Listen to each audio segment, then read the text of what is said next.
Que el Señor te bendiga, que el Señor te guarde, que nuestro Dios haga resplandecer su rostro sobre ti y traiga sobre ti paz. Le damos gracias al Señor por volver a reunirnos, por poder compartir esta palabra contigo. Me alegra mucho que puedas estar conectado con nosotros en este día. Y quiero comenzar orando. Estamos en una serie que le he llamado Auditoría a la Religión. Muchas de las cosas que nosotros aprendimos, las aprendimos porque la gente lo repitió, lo habló, sonaban bonito. Y lamentablemente muchos de los líderes, muchos de los padres de la iglesia no revisaron muchas cosas que se creyeron, ¿no?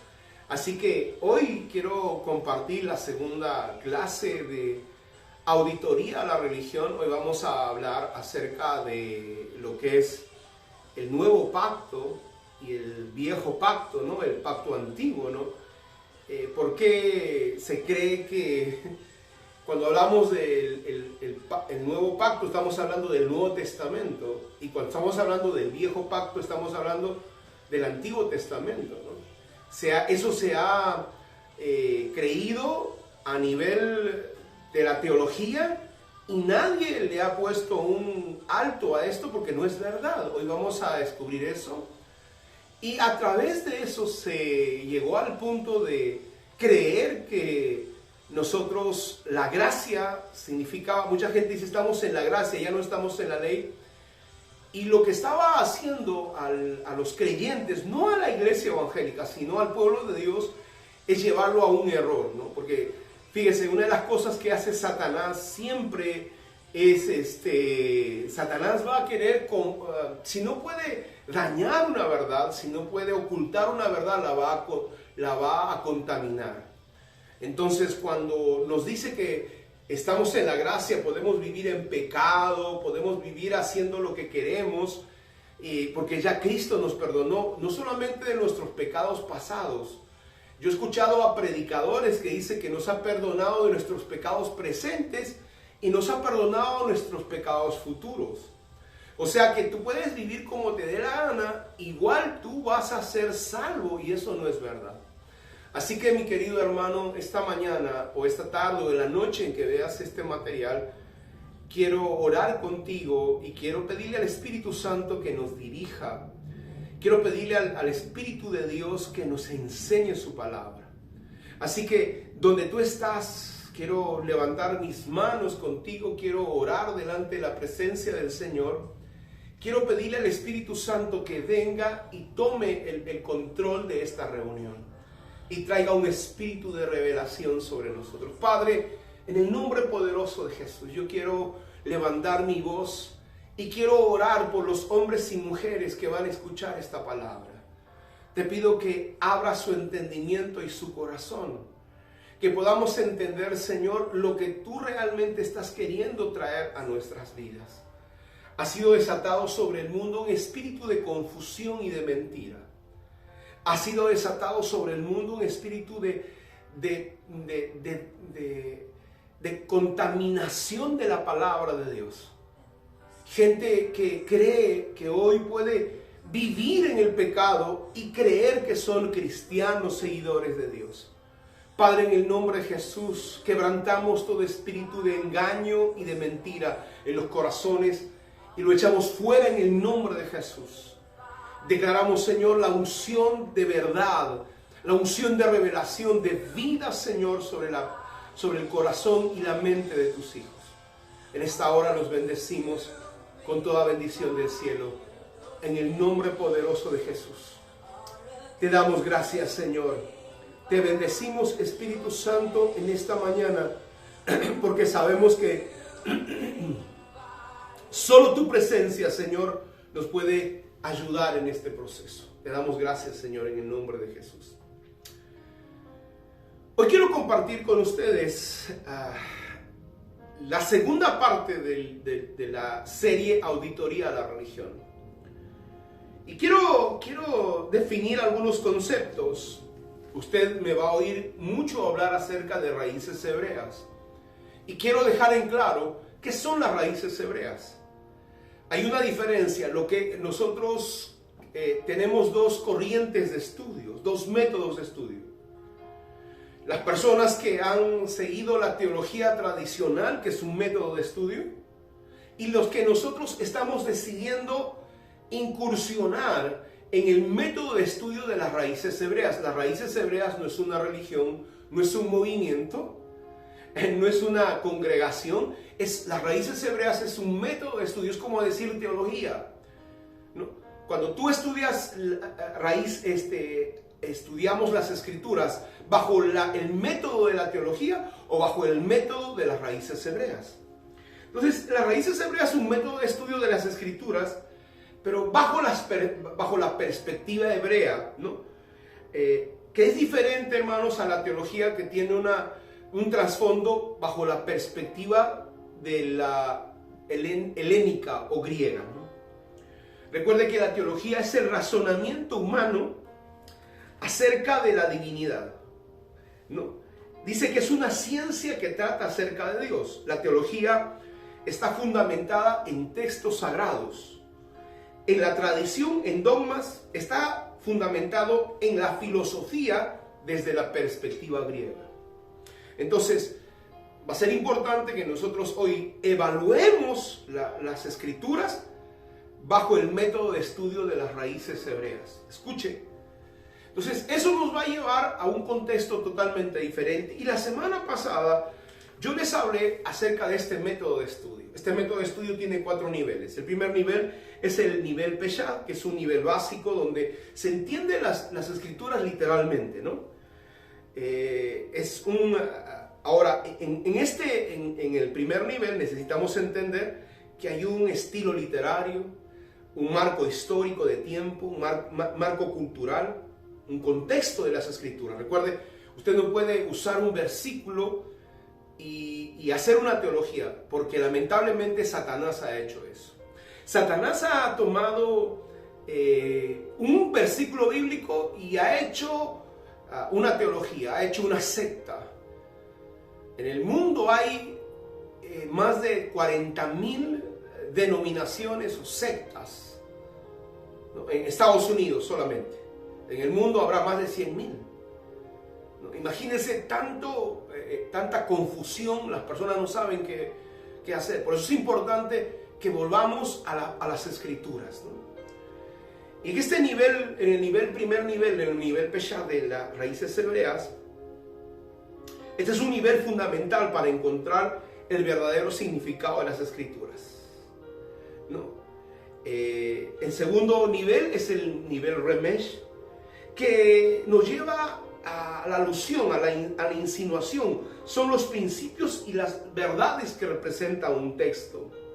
Son las conclusiones a que arribamos mediante un razonamiento inductivo, ¿no? Este nivel se relaciona con el proceso de forjar un metal, ¿no? Es un nivel, debemos nosotros hacernos preguntas, mirar los ángulos. Necesitamos entender conceptos y definiciones en este nivel. Nosotros vamos a preguntarnos, ¿no? ¿Qué cosa significan esas palabras, ¿no?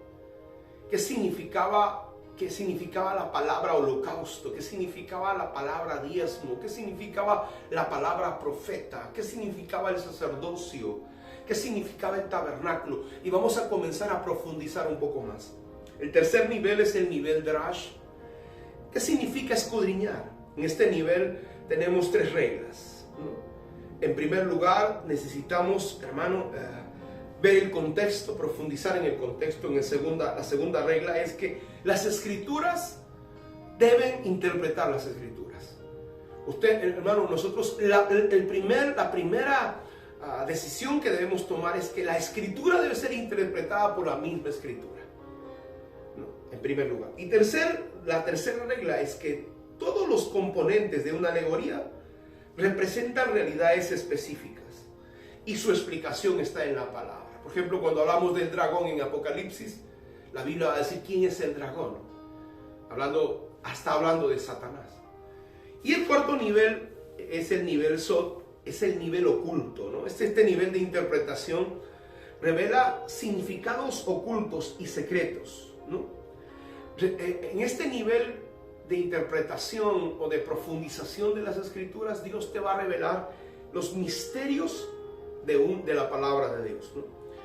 En este proceso de estudio nos llevará a volver a las palabras, a su estado principal, a encontrar la revelación profética.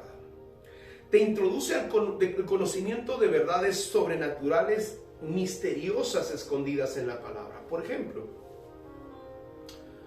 cuando tú vas a la palabra en Génesis capítulo 3, dice que los descendientes de la mujer, los hijos de la mujer, serán enemigos de los descendientes de la serpiente.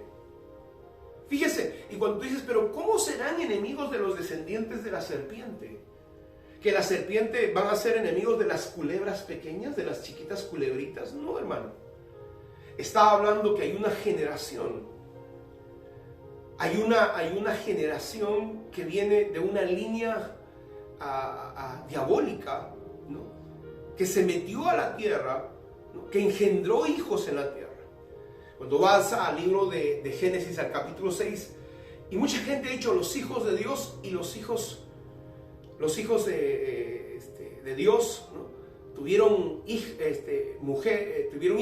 con las mujeres de la tierra, ¿no? Cuando tú profundizas esta palabra, la palabra hijos de Dios habla de los nefilim. La palabra nefilim viene de ángeles caídos. La escritura nos habla que ángeles tomaron cuerpo humano y tuvieron relaciones con mujeres humanas y tuvieron hijos y crearon un linaje, una descendencia demoníaca sobre la tierra. Hoy tú vas a ver series en la televisión terribles como Lucifer, como Ángeles Caídos. Le recomiendo que no lo vea porque va a contaminar su corazón. Si quiere conocer sobre estas cosas, le invito a que lea el libro de Enoc, ¿no? Le llaman libros apócrifos. Lamentablemente la religión los prohibió para ocultar muchas verdades que las raíces hebreas, el método de estudio de raíces hebreas, nos van a abrir los ojos. Hay un linaje de Satanás en el mundo. Es algo que no se puede ocultar. Aún la gente que no conoce a Dios les tiene nombres, ¿no? Como los Anunnaki, les llaman los reptilianos, pero realmente, hermano, estos son un linaje de Satanás. Por eso, desde la creación, cuando Satanás seduce a Eva, la Biblia dice, no, que engañó, dice la palabra original, dice, y Satanás sedujo a Eva. Y no quiero entrar en ese tema porque más adelante lo vamos a compartir, ¿no? Que cuando usted habla de que un hombre sedujo a una mujer, ¿para qué es? ¿No? Con eso le digo todo. Pero vamos a entrar a eso en las próximas clases. Entonces, usted se va a dar cuenta que desde el huerto del Edén comenzó una guerra entre los hijos de Dios y los hijos de la serpiente. Aunque la gente no lo quiera aceptar, el Señor Jesucristo no vino a salvar, no vino, querido amigo, a plantar una religión. La gente cree que hay personas que dicen la religión verdadera es la religión católica. Puede ser. Otros dicen que la religión verdadera es la religión evangélica. Podría ser, no sé. Otros dicen que la religión verdadera es la religión judía. Mi amado hermano, yo quiero decirle que Jesucristo no vino a crear una religión. Jesucristo vino a rescatar a sus hijos, a su pueblo, ¿no? Ciertamente Dios, a través de Abraham, Dios separó a un pueblo. Recuerde, una de las cosas que usted se va a dar cuenta es que Dios se reserva cosas para él. Cuando creó el huerto del Edén, Dios se reservó el árbol de la ciencia del bien y del mal, que no se podía tocar. Dios reservó un pueblo para él, que es el pueblo de Israel. No le estoy hablando de los sionistas o de los judíos házaros, que son los que adoran a Satanás. usted va a ver que no todos los judíos son buenos, tiene que tener cuidado. O sea, la gente dice, no, el pueblo de Israel, los judíos no. La gente defiende a Zelensky diciendo que es judío. No, ese hombre es un hombre corrupto, es un homosexual, ¿no? Es un hombre lamentablemente vendido a las élites. Y lo que está pasando en Ucrania no es lo que usted le vende en los medios de comunicación. Usted tendría que, por eso necesitamos la dirección del Espíritu Santo para que usted sepa la verdad. Entonces, Dios se separó un pueblo, pero un pueblo, el pueblo de Israel, el pueblo que ama a Dios. Recuerde que dentro de Israel, o lo que se llaman judíos, están los banqueros internacionales, están los dueños de las farmacéuticas que crearon lo que usted ya sabe en el brazo, que han matado y están enfermando miles de personas, ¿no? Dentro de esos judíos está Bill Gates, los Rockefeller, los Rothschild, Soros, que su familia fueron cómplices de Hitler para asesinar a verdaderos hijos de Dios, ¿no? Entonces tiene que hacer una separación, porque el pueblo de Israel son los hombres y mujeres que aman y sirven a Dios de todo su corazón y que son les llaman a los judíos o a los israelíes les llaman los hijos de la Torá, los hijos de la palabra. No, hermano, a esta gente que adora al diablo, que están metidos en Hollywood, que llevan su kipá, pero son unos demonios, muchos de ellos. Así que usted tiene que tener cuidado. Dios se reservó un árbol en el huerto, se reservó un pueblo, se reservó un día de la semana llamado Shabbat, ¿no? Recuerde, nosotros creemos que debemos guardar el Shabbat. Se supone que el Shabbat comienza el viernes a las 6 de la tarde y termina el sábado a las 6 de la tarde. Deberíamos guardarlo, pero sabe que mucha gente trabaja viernes, trabaja sábado. Nosotros guardamos el domingo porque no creemos que por el día tú seas condenado. Lamentablemente mucha gente le va a decir a usted que si tú no guardas el Shabbat como debe ser, usted está perdido, y eso no es verdad. Recuerde, el Shabbat se hizo por causa del hombre, no el hombre hizo por causa del Shabbat. Habrá el momento en que cuando venga nuestro Mesías y ordene todas las cosas, nosotros podremos guardar el Shabbat correctamente. Recuerde también que el año judío tiene 354 días y el año natural gregoriano que llevamos tiene 365 días. No se sabe realmente los días de la semana exacto, así que tenga mucho cuidado con eso. Dios se reservó un árbol, se reservó un pueblo, se reservó un día de la semana. Dios se reserva, también en su palabra dice que se reserva el 10% de nuestros ingresos. Es para el Señor. Y cuando nosotros tocamos cualquiera de estas cosas hay una maldición. Recuerda, hay una maldición por tocar el árbol, hay una maldición por tocar al pueblo de Israel, hay una maldición por tocar, por quebrantar el día de reposo. Hay una maldición por tocar lo que le pertenece a Dios, que son los diezmos del Señor. Dios se reserva un año cada 7 años, que se llama el año Shemitah, ¿no? Dios se ha reservado, hermano, a sus siervos. Nosotros no podemos tocar a los hombres y mujeres de Dios.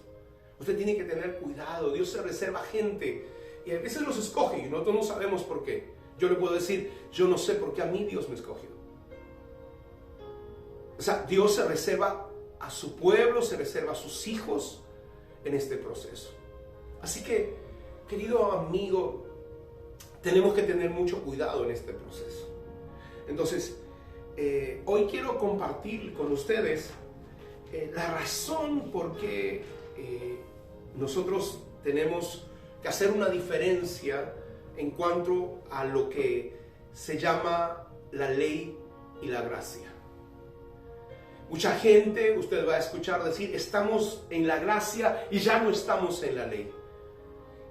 Les va a escuchar decir, nosotros ya no debemos guardar los mandamientos, no debemos guardar la Torá, la ley, y debemos ya vivir según el Nuevo Testamento solamente, porque el Antiguo Testamento, dice, ya fue anulado.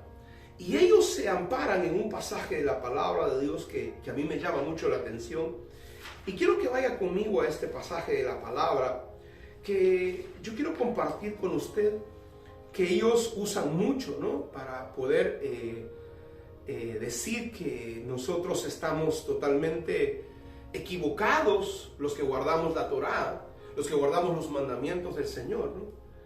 Así que vaya conmigo al libro de Hebreos capítulo 8, versículo 13. Vaya conmigo al libro de Hebreos capítulo 8, versículo 13. Hebreos capítulo 8, versículo 13. Si lo encontró, me dice amén, por favor. Me acompaña con su lectura en la palabra de Dios. Yo voy a leer la versión Reina Valera y la Nueva Traducción Viviente. Ellos usan este pasaje fuera de contexto para decirnos a nosotros que el nuevo pacto es el Nuevo Testamento y el antiguo pacto es el Antiguo Testamento. Y eso es un graso error, eso es una falla, yo le diría descomunal que la iglesia cristiana y la teología ha dicho. Mire lo que dice Hebreos capítulo 8, versículo 13. Dice la palabra: al decir nuevo pacto, ha dado por viejo al primero, y lo que se da por viejo y se envejece está próximo a desaparecer. ¿No? Ahí está, ¿ve? Ellos le van a decir, ahí está, la palabra de Dios dice que al decir nuevo pacto, el antiguo está por desaparecer, dice. El versículo 13 en la traducción viviente dice: cuando Dios habla de un nuevo pacto, quiere decir que ha hecho obsoleto al primero, el cual ha caducado y pronto desaparecerá. ¡Wow! De verdad, cuando cogemos ese pasaje solo, nos vamos a dar cuenta de que, verdad, ha terminado Dios con el nuevo pacto, con el antiguo pacto. Ahora, y dice, el antiguo pacto es el Antiguo Testamento. ¿Será verdad? ¿En serio es lo que dice la palabra eso? Otra vez, la Biblia de latinoamericana, la Biblia católica, miren lo que dice. Se nos habla de una alianza nueva. Alianza, pacto, está hablando de matrimonio, queridos hermanos. No está hablando de la palabra de Dios o de las escrituras que le fueron entregadas a su pueblo. Está hablando del matrimonio que Dios tuvo con su pueblo. Y dice la palabra, se nos habla de una alianza nueva, lo que significa que la primera ha quedado anticuada. Y lo que es anticuado y viejo está a punto de desaparecer. ¿No? Dice, así que la primera alianza ha quedado anticuada. Y lo que está anticuado y viejo está a punto de desaparecer. Vuelvo y repito, cuando está hablando del nuevo pacto, de la nueva alianza, está hablando del matrimonio, de la alianza que tuvo Dios con su pueblo Israel.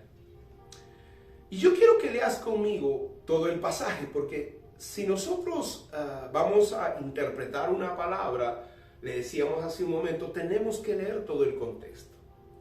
Entonces vamos a leer en la Reina Valera el capítulo 13 completo. Dice, ahora bien, capítulo 13, versículo 1. El punto principal de lo que venimos diciendo es que tenemos tal sumo sacerdote, el cual se sentó a la diestra del trono de la majestad de los cielos. Estamos hablando de Jesucristo, ministro del santuario y de aquel verdadero tabernáculo que levantó el Señor y no el hombre. Porque todo sumo sacerdote está constituido para presentar ofrendas y sacrificios, por lo cual es necesario que también éste tenga algo que ofrecer. Así que si estuviese sobre la tierra, ni siquiera sería sacerdote, habiendo aún sacerdotes que presentan las ofrendas según la ley, los cuales sirven a lo que es figura y sombra de cosas celestiales, como se les advirtió a Moisés cuando iba a erigir el tabernáculo, diciendo, mira, haz todas las cosas conforme al modelo que te ha mostrado en el monte. Pero ahora, tanto mejor ministerio es el suyo, cuando es mediador de un mejor pacto, establecido sobre mejores promesas. Porque si aquel primero hubiera sido sin defecto, ciertamente no se hubiera procurado lugar para el segundo. Cuando habla del primero, habla del primer pacto, ¿no? Dice que ha tenido este pacto, ha tenido fallas, dice, ¿no? ¿Por qué tuvo fallas el primer pacto? Porque, mi amado hermano, el pueblo de Israel fue delante de Dios y Dios le dijo que quería hacer un pacto con su pueblo. Y realmente cuando tú profundizas las escrituras, esto se trata de un matrimonio. Mi amado, yo quiero que usted entienda el contexto del pueblo de Israel. Dios está hablando acerca de la ley del matrimonio. Dios está hablando acerca de que Él quería habitar con su pueblo. El tabernáculo era un lugar donde Dios iba a venir para habitar, para morar con su pueblo. El tabernáculo fue hecho, hermano, porque Dios quería morar con su pueblo después de tener un pacto, una alianza, una boda. Porque Dios tuvo una boda con su pueblo al hacer el tabernáculo, y Él venir, Él tuvo, como podríamos decirle, un símil, una noche de bodas con su pueblo, y le dio a ellos una ketubá. ¿Qué significaba la ketubá? Significaba un contrato, y el contrato fueron sus mandamientos. ¿Por qué? Porque en el huerto del Edén el Señor habitaba con el hombre, y cuando el hombre fue expulsado del huerto, entonces ya Dios se desligó del ser humano. Él ya no podía vivir con el ser humano porque el ser humano estaba en pecado. Entonces, hermano, el Señor, dice la palabra de Dios, que Él hizo un pacto con su pueblo.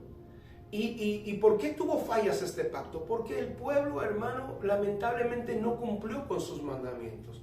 Y porque los sacrificios que ellos hacían no eran sacrificios perfectos. Porque Dios le había dicho, para el perdón de pecados tenían que sacrificar corderos, becerros y derramar la sangre de animales. Pero cuando vino Cristo, el pacto fue perfecto, porque la sangre que se derramó fue una sangre limpia, ya no de animales. Por eso dice el versículo 8, dice, porque respondiéndoles dice, he aquí vienen días, dice el Señor, que estableceré con la casa de Israel y con la casa de Judá un nuevo pacto. Hermanos, vuelvo y repito, Dios establecerá un nuevo pacto con la casa de Israel y con la casa de Judá. Yo le pregunto a usted, ¿de cuál de las casas es usted? ¿Pertenece? ¿A qué casa pertenece? ¿Usted pertenece a la casa de Judá o pertenece a la casa de Israel? ¿Sabe o no sabe?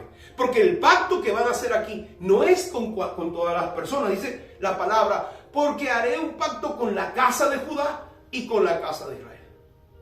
Haré un nuevo pacto con la casa de Judá y con la casa de Israel. ¿A qué casa pertenece? Le aseguro, si usted es nuevo en el Evangelio, no sabe a qué casa pertenece.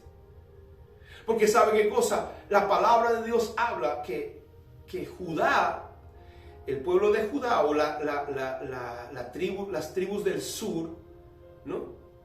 O la casa de Judá, son los que fueron, los que volvieron a la tierra de Israel. Y la casa de Israel son las 10 tribus que fueron esparcidas por todo el mundo para que Dios salvara a la humanidad a través de ellos. Y para que llevara, hermano, el evangelio, y para que rescatara a la casa de Israel. La próxima semana vamos a hablar de las dos casas. Yo le prometo que vamos a hablar de las dos casas. Porque la Biblia cuenta que cuando Salomón muere, su hijo heredó el reino. Roboam hereda el reino y lamentablemente se aparta de Dios. Y Dios le da a Jeroboam las 10 tribus, y Roboam se queda con Judá. Así que usted se va a dar cuenta, mi amado hermano, cómo Judá y Benjamín se quedan con Roboam, y Jeroboam toma las 10 tribus y se convierten en la casa de Israel, y Roboam en la casa de Judá. Y de ahí se divide Israel en dos casas, en la casa de Judá y en la casa de Israel. Por eso el pacto, el nuevo pacto se hace con las dos casas. Le vuelvo a preguntar a usted, ¿de qué casa es? Si usted ha recibido a Cristo como su Salvador personal, si usted ha recibido a Jesús y sus pecados han sido lavados con la sangre de Jesús, Romanos capítulo 11 dice que nosotros hemos sido injertados por la fe en el pueblo de Israel, en la casa de Judá, en la casa de Israel. Porque mi amado hermano, esta palabra es una palabra. Por eso es que nosotros estamos usando el método de estudio de raíces hebreas para comprender lo que realmente dice la Escritura. Porque si la Biblia dice que el nuevo pacto se hace con la casa de Israel y con la casa de Judá, y usted no es de ninguna de esas casas, imagínense, usted está fuera del pacto. Entonces dice la palabra en el versículo 9, no como el pacto que hice con sus padres el día que los tomé de la mano para sacarlos de la tierra de Egipto. Porque ellos no permanecieron en mi pacto y yo me desentendí de ellos, dice el Señor. ¿Sabe qué cosa? Vuelvo y repito, cuando hablamos del pacto estamos hablando de un matrimonio. Y en Israel, cuando Jesús les da a Moisés las tablas y hace un pacto con Israel, hace un pacto matrimonial. Y él se casa con el pueblo de Israel. Se casa con el pueblo de Israel. Y ahora yo quiero que usted entienda esto. Recuerde, vamos a decir, estamos hablando para los peruanos, ¿no? Si yo digo, ¿no? Todos los limeños son peruanos, pero no todos los peruanos son limeños. Por eso yo quiero que haga una distinción en qué cosa es un judío, ¿no? ¿Qué cosa es un israelita? ¿No? Para que usted entienda esto. Un judío puede ser una persona de la casa de Judá. Un judío es una persona de la casa de Judá, de la tribu de Judá.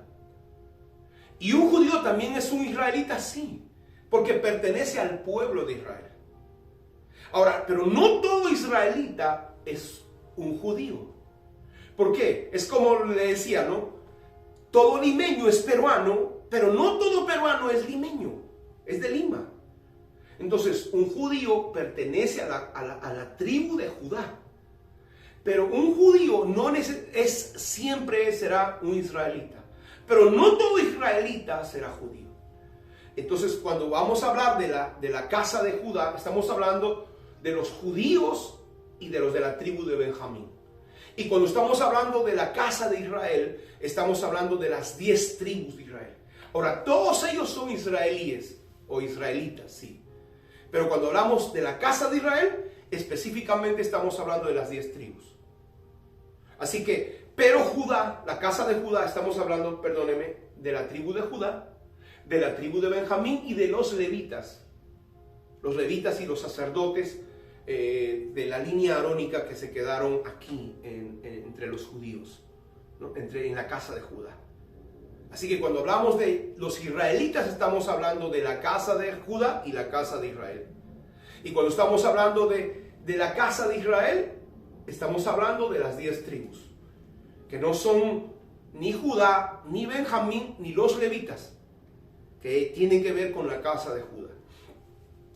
Así que mi querido hermano, esta palabra, tú tienes que pertenecer a uno de las casas del pueblo de Dios, porque este es el pueblo de Dios. Por eso te digo, cuando Jesús vino a rescatar a las ovejas perdidas de la casa de Israel. Cuando tú vas a la palabra de Dios, quiero que vayas a Mateo capítulo 10, me acompañes en esta mañana, ¿no? Al libro de Mateo capítulo 10. Miren lo que dice en el versículo 6. Mateo 10, versículo 6. Yo quiero que usted pueda entender este pasaje.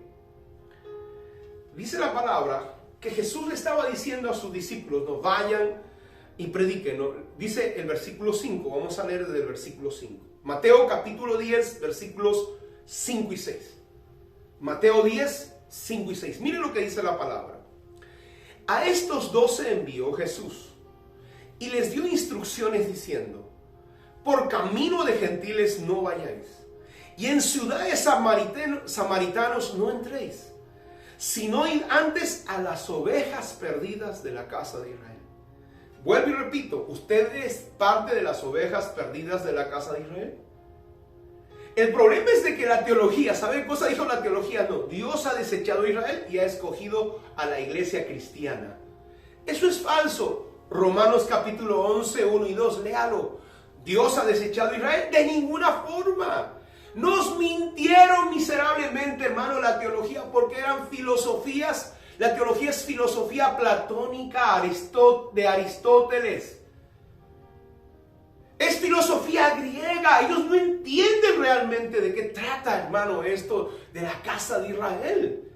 Por eso el método de estudio que estamos usando es el método de las raíces hebreas. No es una corriente teológica. Las raíces hebreas, hermano, no es una religión. Hay tantos ignorantes en el internet que hablan tonterías acerca de esto. Recuerde, las raíces hebreas es un método de estudio de las escrituras basada en una perspectiva del pueblo de Israel, el pueblo hebreo. So, la Biblia dice, Jesús le dijo a sus discípulos: vayan a las ovejas perdidas de la casa de Israel. Y no solamente eso, mire lo que dice en el libro de Marcos, Mateo 15, 24. Mire, Mateo 15, 24, lo que dice la palabra de Dios. Vaya conmigo a Mateo 15, 24. Cuando Dios le habla a una mujer sirofenicia, ¿no? Esta mujer sirofenicia era una mujer extranjera.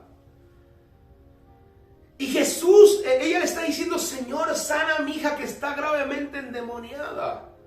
Y el Señor le dice: no, porque he sido enviado, yo he sido enviado. Dice el versículo 25, Jesús le responde y dice: no, yo he sido enviado a las ovejas perdidas de la casa de Israel. Jesús está diciendo que Él fue enviado, hermano, a traer, a rescatar, a restaurar a las ovejas perdidas de la casa de Israel.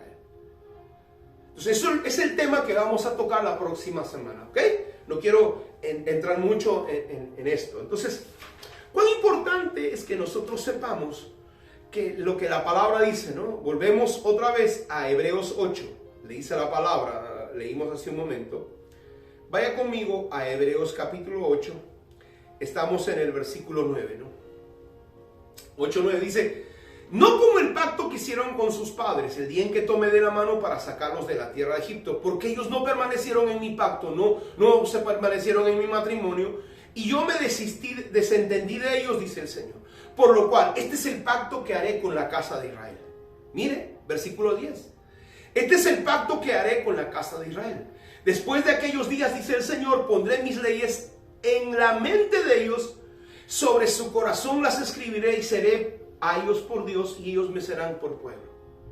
Ninguno enseñará a su prójimo ni ninguno a su hermano diciendo: conoce al Señor, porque todos me conocerán, desde el menor hasta el mayor de ellos, porque seré propicio a sus injusticias y nunca más me acordaré de sus pecados y de sus iniquidades.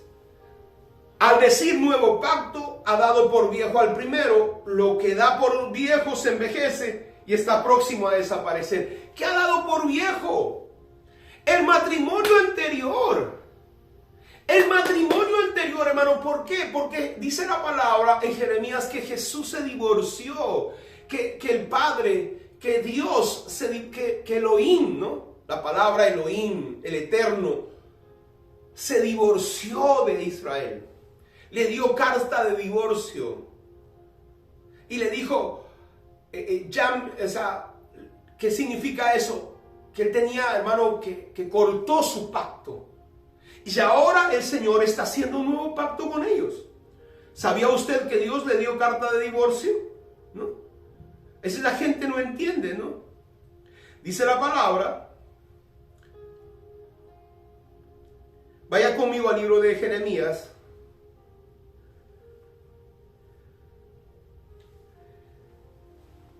Vaya conmigo al libro de Jeremías.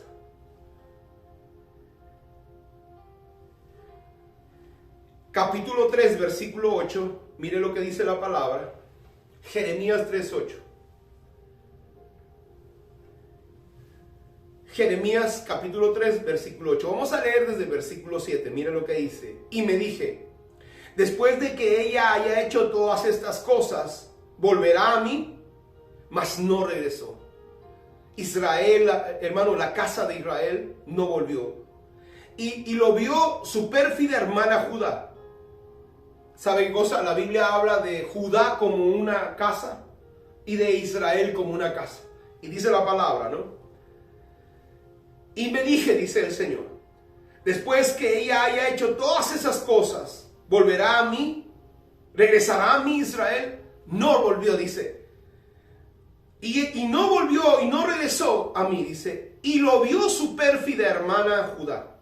Y vio que a causa de todos sus adulterios de la fiel Israel, yo le había despedido dándole carta de divorcio. Con todo, su pérfida hermana Judá no tuvo temor, sino que ella también fue y se hizo ramera.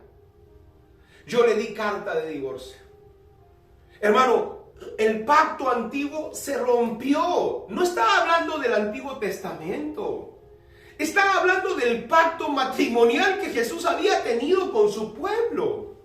Yo no sé cómo la teología, hermano, logró meter en el corazón de las personas que el antiguo pacto era el Antiguo Testamento.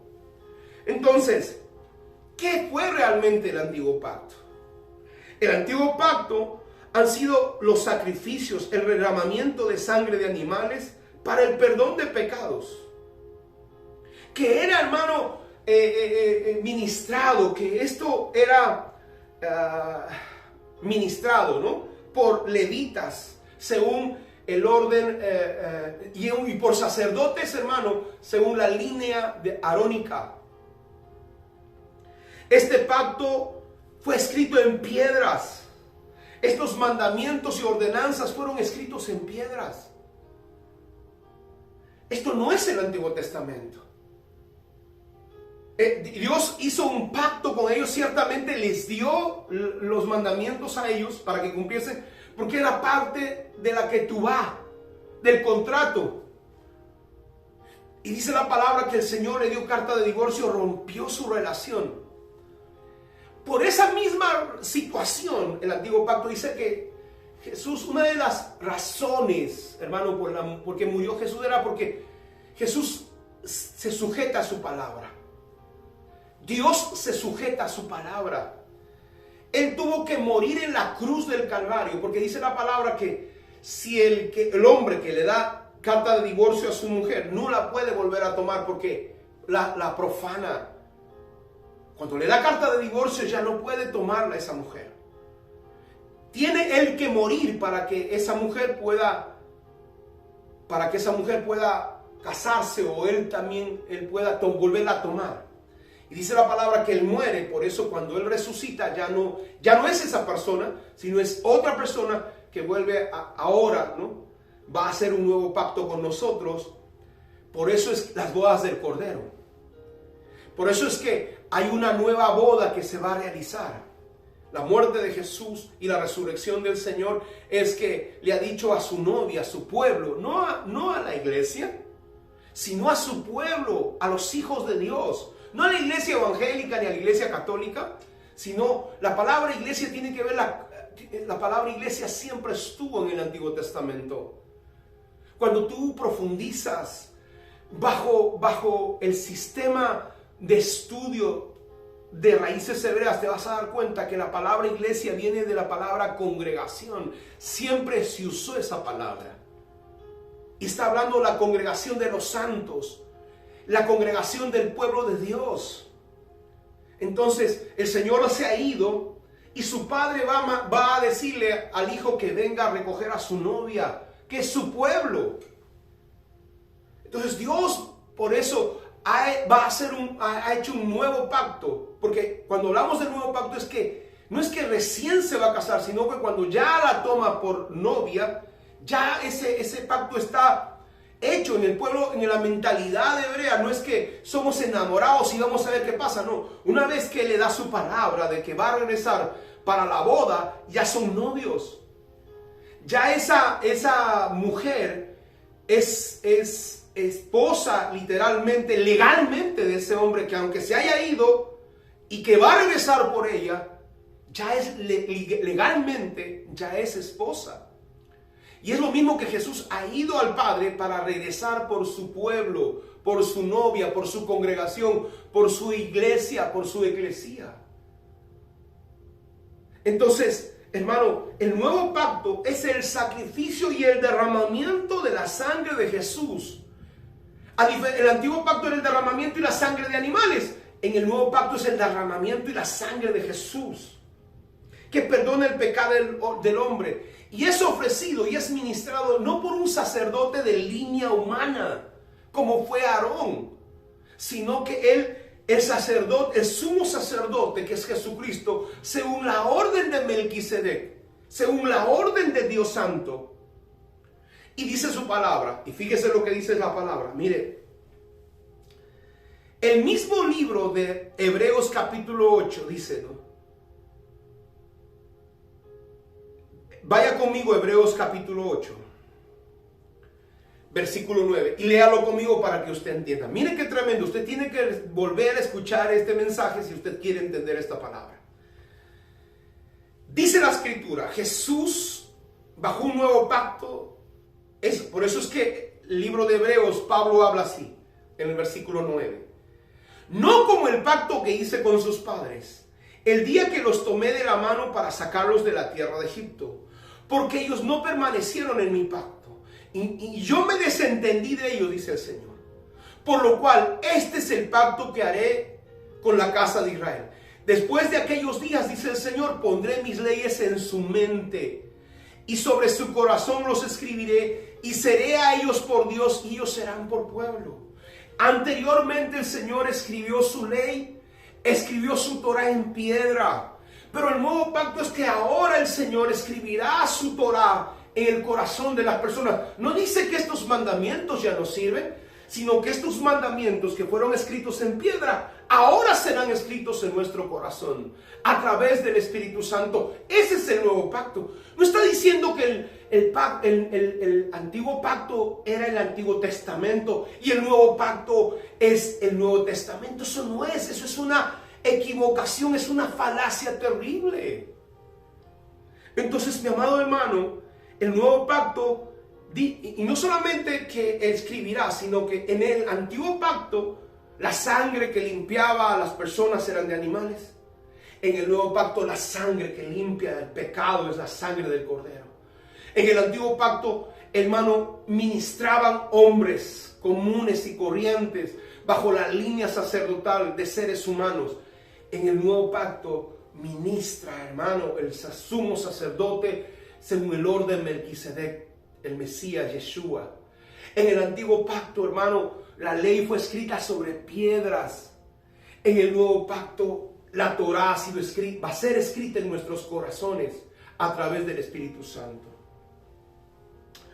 Por eso es tan importante que nosotros entendamos este pasaje de la palabra y podamos comprender en nuestro corazón qué es lo que dicen las Escrituras.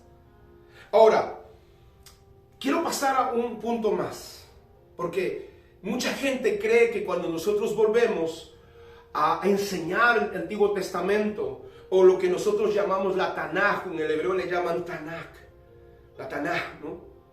Que es lo mismo, ¿no? El Antiguo Testamento para nosotros. Ellos creen que estamos judaizando. Y ellos van a sacar el libro te van a leer Gálatas capítulo 2, ¿no? Y quiero que vaya conmigo al libro de Gálatas, ¿no? Mire lo que dice el libro de Gálatas. Porque ellos van a decir, no, la palabra dice que tenemos que tener cuidado con los judaizantes, dicen ellos, ¿no? ¿Será verdad lo que hablan? Por eso es importante que vayamos a las Escrituras.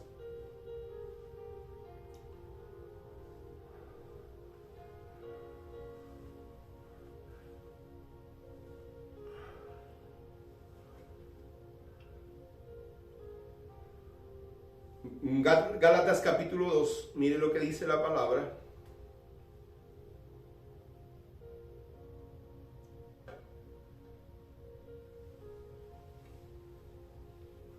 Gálatas capítulo 2, 16.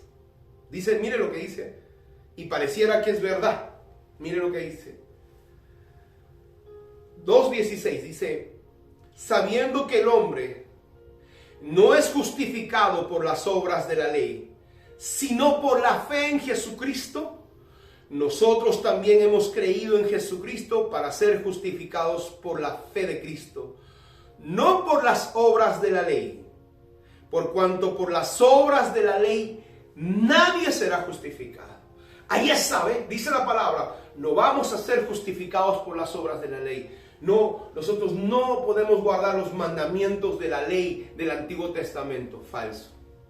Ahora le voy a demostrar por qué. Gálatas 2:16, vuélvalo a leer conmigo. Mire, dice la palabra, sabiendo que el hombre no es justificado por las obras de la ley, sino por la fe en Jesucristo, nosotros también hemos creído en Jesucristo para ser justificados por la fe de Jesucristo.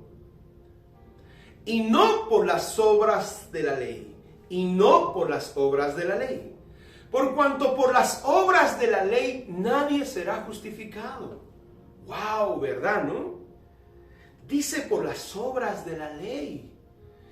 Las obras de la ley, ¿será igual a la ley? Ahora, yo quiero que usted sepa que el español a la Torah le llama ley. Y yo quiero que usted sepa que la palabra Torah es instrucción.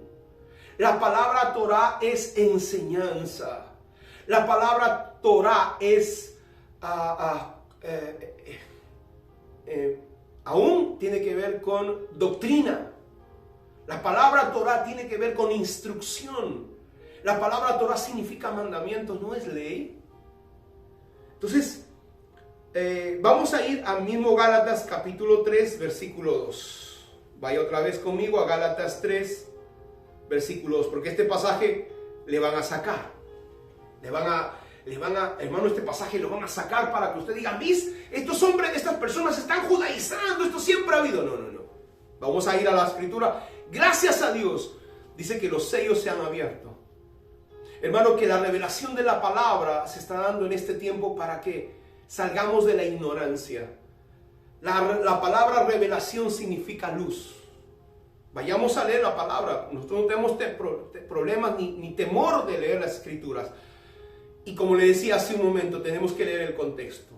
Romanos capítulo 3, versículos 1 y 2. Mire lo que dice la palabra. Oh Gálatas insensato, ¿quién os fascinó para no obedecer a la verdad, a vosotros ante cuyos ojos Jesucristo fue ya presentado claramente entre vosotros como justificado? Versículo 2.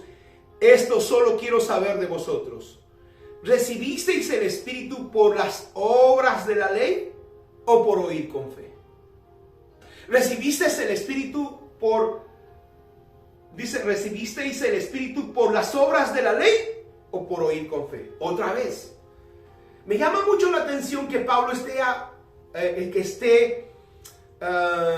refiriéndose a la palabra obras de la ley. Y no está hablando de ley, sino está hablando de obras de la ley. Preste atención. Capítulo 3, versículo 5. Y él sigue hablando, Pablo. Vamos a leer todo el contexto, ¿está bien? Otra vez. Gálatas 3, 1 dice, oh Gálatas insensatos, ¿quién os fascinó para no obedecer a la verdad? A vosotros, ante cuyos ojos Jesucristo ya fue presentado claramente entre vosotros como crucificado. Esto solo quiero saber de vosotros. ¿Recibisteis el Espíritu por las obras de la ley o por el oír con fe? ¿Tan necios sois? Habiendo comenzado por el Espíritu, ahora vas a acabar en la carne.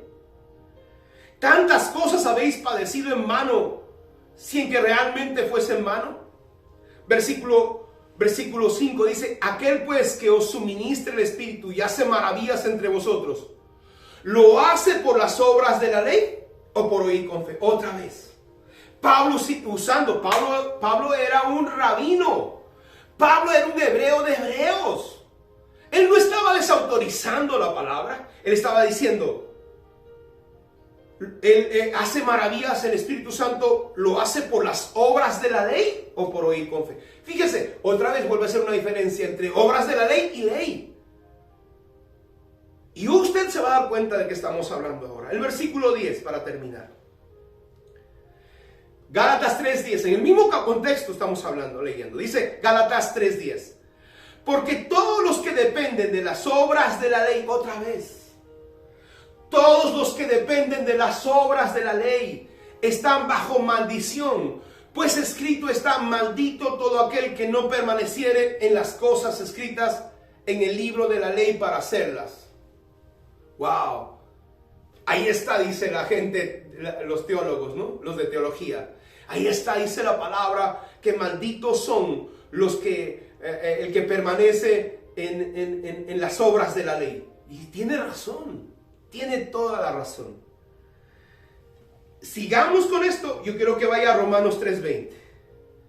Vamos con esto porque yo quiero que usted sepa otra vez. Romanos capítulo 3, versículo 20. Romanos capítulo 3, versículo 20. Por favor, me acompaña. Vamos a leer este pasaje.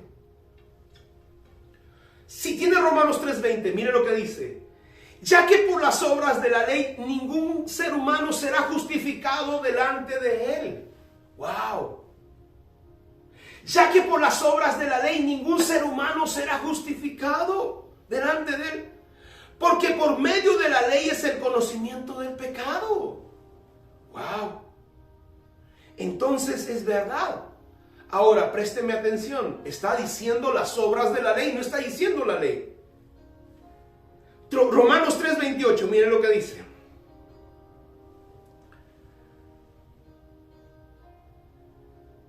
Dice Romanos 3:28, concluimos pues que el hombre es justificado por la fe sin las obras de la ley.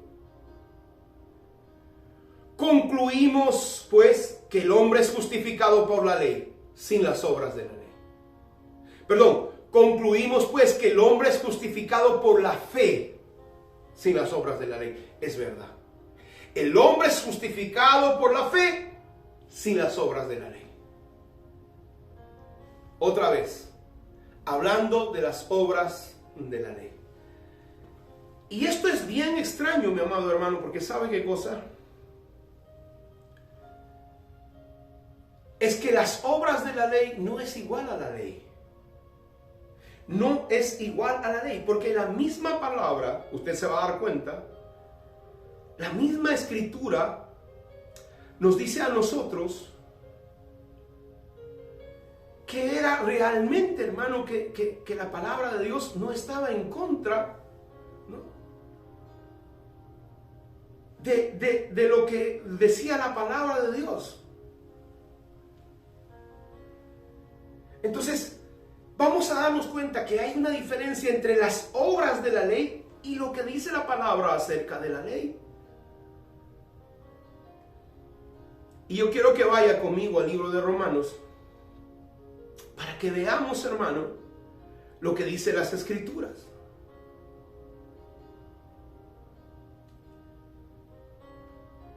Vaya conmigo al libro de los Romanos para que nosotros veamos lo que dice las Escrituras.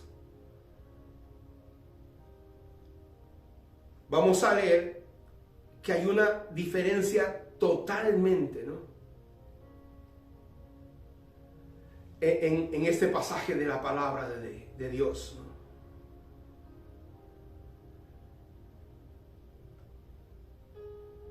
Quiero que vaya al libro de Romanos, capítulo 3, en el capítulo 3, y después vamos a ir a Romanos capítulo 7, ¿no?, para leer este pasaje. Ahora, ¿qué eran las obras de la ley? Yo quiero definirles, antes de ir a este pasaje de la palabra, ¿qué eran las obras de la ley? Cuando usted busca esto en las Escrituras, usted se va a dar cuenta que obras de la ley era el Talmud.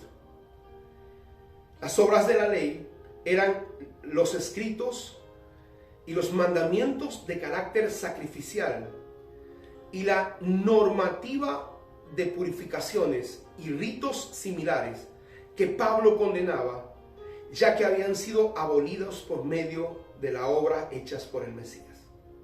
Son las tradiciones judías religiosas que nada tenían que ver con la Torá.